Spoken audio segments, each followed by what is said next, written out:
تو قرآن میں جو اللہ تعالیٰ نے فرمایا لقد کان لکم فی رسول اللہ اسوۃ حسنہ، یہ اسی لیے فرمایا.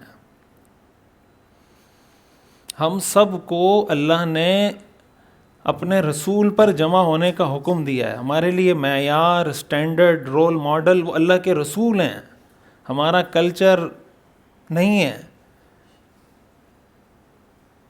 ہم میں سے جن لوگوں کے بچے ہیں، اب ظاہر اولاد کی تربیت کرنا یہ اسلام کا حکم ہے نا. وَأْمُرْ أَهْلَكَ بِالصَّلَاةِ وَاصْطَبِرْ عَلَيْهَا، اپنے گھر والوں کو نماز کا حکم دو، خود بھی نماز کی پابندی کرو. لَا نَسْأَلُكَ رِزْقًا، ہم آپ سے رزق کا سوال نہیں کرتے. نَحْنُ نَرْزُقُكَ، ہم تمہیں رزق دیتے ہیں. یا ایھا الذین آمنوا قوا انفسکم واہلیکم نارا، اے ایمان والو اپنے آپ کو اور اپنے گھر والوں کو جہنم کی آگ سے بچاؤ.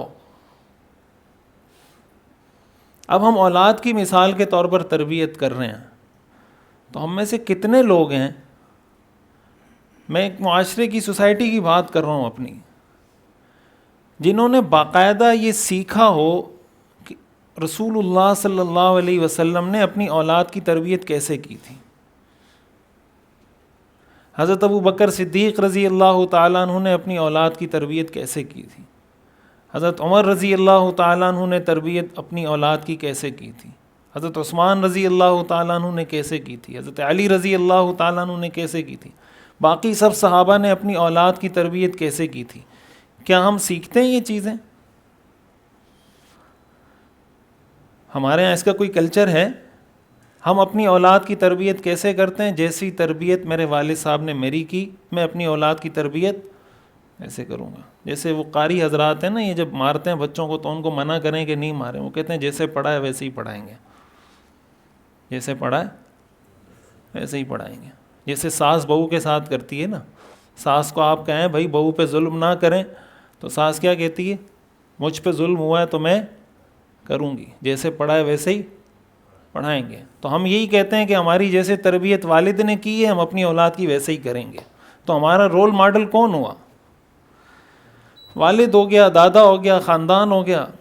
تو اب ہمارے والد میں بہت ساری اچھی چیزیں بھی ہوں گی، کچھ چیزیں خلاف شریعت بھی ہوں گی. انسان ہے نا. مثال کے طور پر کسی کے والد صاحب ہیں اور وہ بیوی پہ تشدد کرتے ہیں، مار پیٹ کرتے ہیں، ظلم کرتے ہیں، تو بیٹا بھی کیا کرے گا؟ یہی کرے گا نا. کیوں؟ اس لیے کہ اس نے گھر میں یہی ہوتے دیکھا ہے. تو کیا اسلام اسی چیز کا حکم دیتا ہے؟ حدیث شریف میں آتا ہے ما ضرب رسول اللہ صلی اللہ علیہ وسلم امرأۃ ولا خادما قط، آپ نے پوری زندگی کبھی کسی عورت اور کسی غلام پر پوری زندگی کبھی ہاتھ نہیں اٹھایا. ہم میں سے بیٹھے ہوئے یہاں لوگ اگر تجزیہ کریں کہ ہم میں سے کتنے لوگ ہیں جنہوں نے اس سنت پہ عمل کیا. سنتیں، مسواک کی سنت تو یاد رہتی ہے، اچھی بات ہے، یاد رہنی چاہیے. یہ سنت کتنے لوگوں کو یاد ہے؟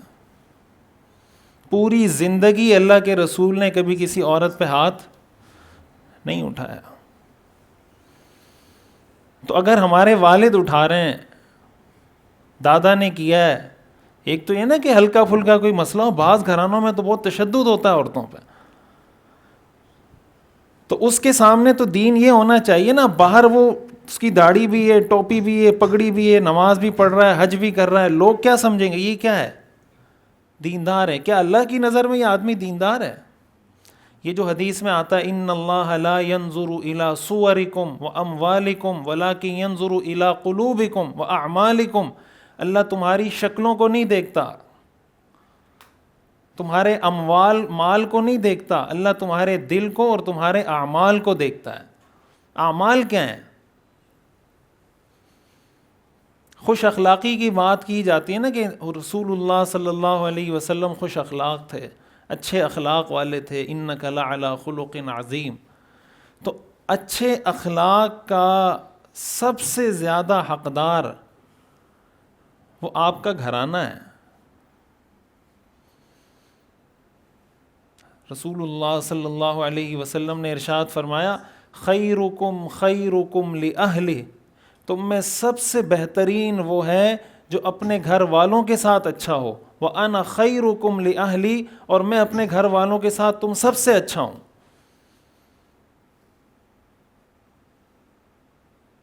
اب یہ حدیث تو ہم نے پڑھی ہے نا، خیرکم من تعلم القرآن وعلمہ، تم میں بہتر وہ ہے جو قرآن پڑھے اور پڑھائے. سیم یہی الفاظ اس شخص کے بارے میں ہے جو گھر والوں کے ساتھ اچھا ہو. خیرکم لأہلی، تم میں سب سے بہتر وہ ہے جو اپنے گھر والوں کے ساتھ اچھا ہو. تو اگر ایک آدمی باہر بہت اچھا ہے اور گھر میں اچھا نہیں ہے، اللہ کی نظر میں وہ اچھا ہے، والد کی بات نہیں مان رہا، والد کے ساتھ بدتمیزی کر رہا ہے، بے احترامی کر رہا ہے، والدہ کے ساتھ بدتمیزی کر رہا ہے، اولاد کو وقت نہیں دے رہا، ان کی تربیت نہیں کر رہا،